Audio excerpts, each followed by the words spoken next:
LMC का जो diagram बना रहे थे तो यू आकार का पढ़ लिए। अब यहाँ पर जो डायग्राम है दीर्घकाल का उसमें एक ही चीज बात की बात हो रही है कि अनुकूलतम बिंदु कहाँ है। अनुकूलतम बिंदु ऑप्टिमम पॉइंट की जब चर्चा कर रहा है और ऑप्टिमम पॉइंट की चर्चा कर रहा है तो एक ही फैक्ट होता है NAC equal to LMC equal to SAC equal to SMC। इस लाइन को प्रूव करने के लिए आपको एक डायग्राम बनाना है। इस लाइन को प्रूव करने के लिए आपको एक डायग्राम बनाना है। अब ये डायग्राम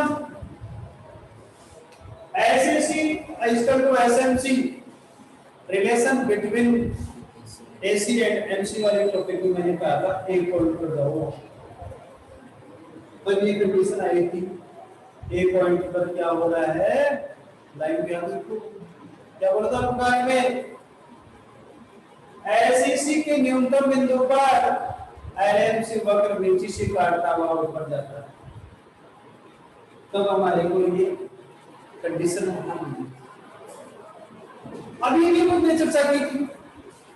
क्या की थी कि LAC वक्र के न्यूनतम बिंदु पर LMC वक्र उसके नीचे से काटता हुआ ऊपर जाता है तब एक बिंदु पर चर्चा हुई। एक डायग्राम ये हो गया एक डायग्राम ये हो गया। यहाँ पर भी संतुलन मिल रहा है यहाँ पर भी संतुलन मिल रहा है। जब दो वक्र आपस में काटते हैं वहां पर देखो तो संतुलन प्राप्त होती है उसे ही इक्विलिब्रियम पॉइंट बोलते हैं संतुलन बिंदु बोलते हैं। इसको जब दो वक्र आपस में काटते हैं उसे संतुलन बिंदु बोलेंगे। अब यहाँ पर तो भाई चार काटते हैं एक साथ चार होंगे curve first curve LAC second LMC third SAC और फोर्थ SMC। जब ये कंडीशन आपको मिलती है ये केवल लॉग में मिलेगी दीर्घकाल में मिलेगी अल्पकाल में नहीं। बच्चे भी पूछते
एक डायग्राम बनाना होगा। उस डायग्राम पे इस चीज को प्रूव करेंगे x 0 y LAC LMC SAC and SMC right. यहाँ लिखेंगे quantity of production factor right. अब सबसे पहले अपन जो कर्व बनाने जा रहे हैं एक सेकंड, सबसे पहले जो कर्व बनाने जा रहे हैं वो LMC का लिखा हुआ LAC इक्वल टू LMC। सबसे पहले किसका बनाया बोला नहीं कोई बच्चा, किसका बनाया LAC। दूसरा किसका बनेगा वापस जाओ कि एक पॉइंट पे काटा था तो किसका हो गया बताओ जरा भाई राइट है क्या ऐसा ही बना था मिनिमम पॉइंट पे अपन क्रॉस कर रहे थे अब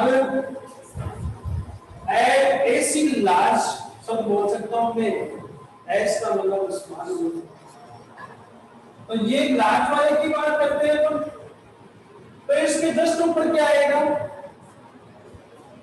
पहले इसको फिर इसको यहां से काट देंगे ये लिया है एसी का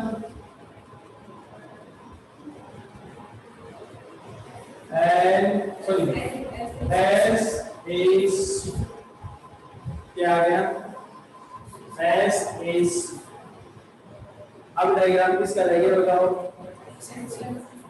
ऐसा से ये किसका है ये डायग्राम किसका था ये किसका था ऊपर किसका है एसएससी का नीचे किसका है ऊपर किसका होगा एसएससी का नीचे किसका होगा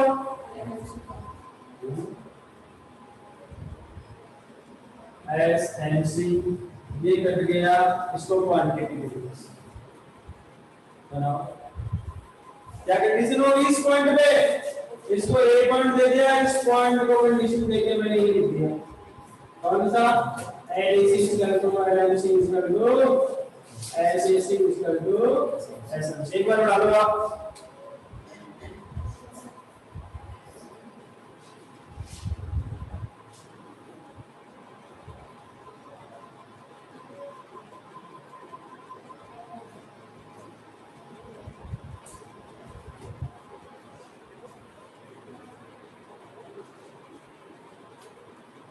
क्या करना बेटा याद है एसएमसी ऊपर रहेगा एलएमसी नीचे रहेगा एसएससी ऊपर रहेगा एलएससी नीचे रहेगा कहीं बोल मत जाना कि मैं इस सिंगल एलिमेंट दे ऐसे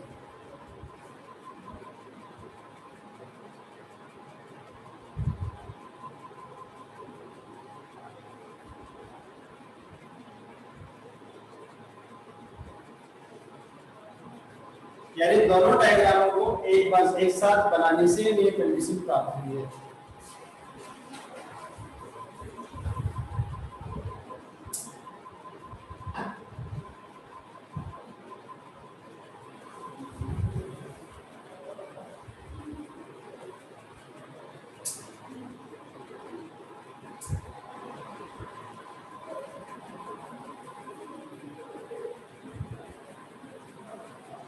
इस डायग्राम को आप लोग कम से कम 5 बार बनाओगे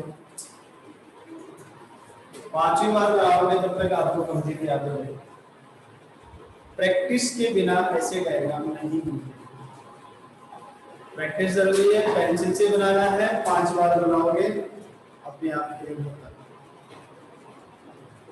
क्लियर अब बेटा लेसन में कॉस्ट शब्द पूरा हो गया आपका कॉस्ट शब्द पूरा हो गया है आज सब लोग इसको रीड कर लोगे कोई भी डायग्राम समझ में नहीं आया तो मुझे लिख लो तो उसको अपन क्लियर कर लेंगे टेबल 6 नंबर की पूछ जाती 6 नंबर की नहीं पूछेगा तब इस लेसन में से अगर मैथमेटिक्स पोर्शन लेता है ज्यादातर मैथमेटिक्स पोर्शन भी लेता है 4 मार्क्स का आता है मैंने पिछली क्लास में आपको बताया होगा 4 जगह टेबल को क्लियर तो खाली छोड़ दीजिए ये था क्वेश्चन 4 जगह और उसको पूरा करना या किसी भी क्वेश्चन पूछता है 4 नंबर में पूछ सकता है मैथमेटिक्स क्वेश्चन और 6 नंबर में भी अक्सर पूछा गया दूसरा वेरी इंपॉर्टेंट क्वेश्चन क्या पूछता है relation between AC and MC चाहे वो शॉर्ट टर्म का हो और चाहे लॉन्ग टर्म ये तो इंपॉर्टेंट क्वेश्चन है कैसे पूछते हैं फिर उसके बाद लिखता है कि ये जो कंसेप्ट ऑफ कॉस्ट की कोई बात करता है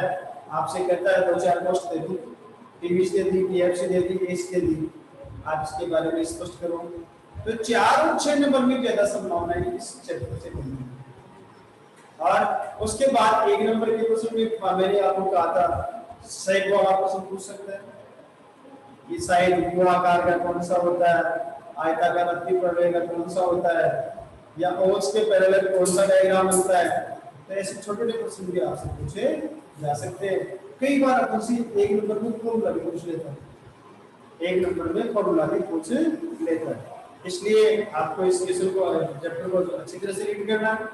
टेबल कभी भी आप 4 नंबर में याद करो या 6 नंबर में याद करो। हम टेबल के टेबल खाने उसको पूरा कर देते हैं, लेकिन नीचे आपने कौन सा फॉर्मूला यूज किया है तो फॉर्मूला भी आपको लिखना है, तब पूरे 4 नंबर या 6 नंबर लिखना है किस तरीके से आपने क्वेश्चन का आंसर किया है। और यदि आपसे इसे पूछता है कि औसत लागत को स्पष्ट करो, तब क्या करना है, उसके अर्थ भी लिखना है। अर्थ आपको 1 2 3 जितने बताए उतने लिखने, फिर फॉर्मूला लिखना है, फिर टेबल बनानी है, फिर वर्णन करना है।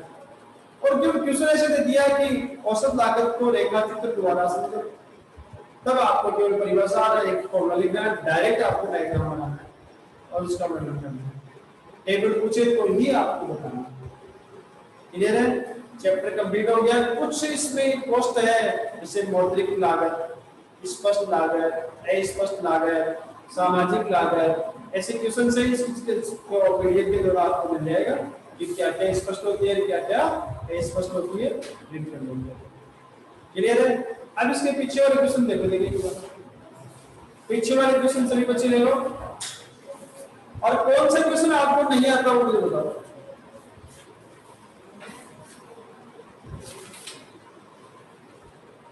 चैप्टर कंप्लीट होने के बाद एक क्लियर होना चाहिए कि हमारे क्वेश्चन का आंसर आता है या नहीं आता है।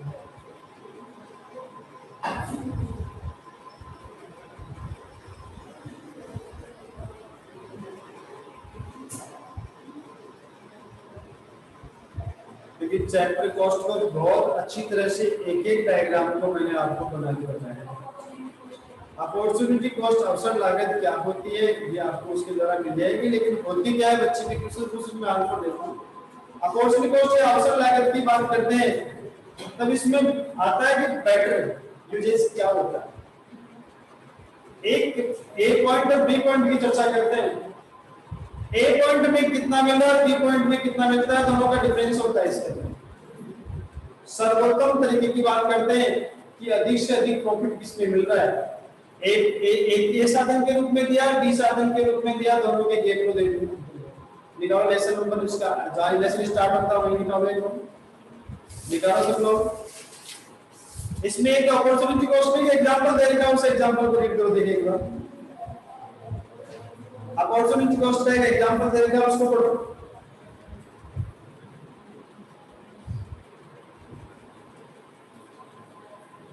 एग्जांपल पढ़ते ही आपको इसकी डेफिनेशन याद हो जाएगी।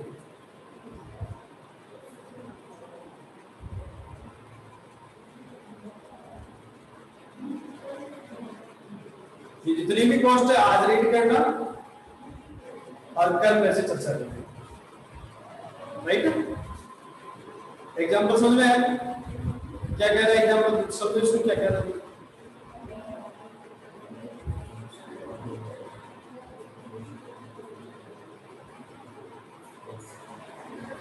पोहे खाने से कितना इंटरेस्ट मिलता है और ब्रेड खाने से कितना इंटरेस्ट मिलता है, दोनों का भेद क्या है? आप पोहे छोड़कर ब्रेड की तरफ जाते हैं या ब्रेड छोड़कर पोहे की तरफ जाते हैं? यदि ये प्रक्रिया आप अपना रहे हैं तो वही होगा अपॉर्चुनिटी हो, अवसर है। क्या कह रहे हैं? ये तो कह रहे हैं। क्लियर? तो इसको आज रीड करना, कल मेरे से चर्चा करो। अब देखो नेक्स्ट लेसन कौन सा स्टार्ट होगा।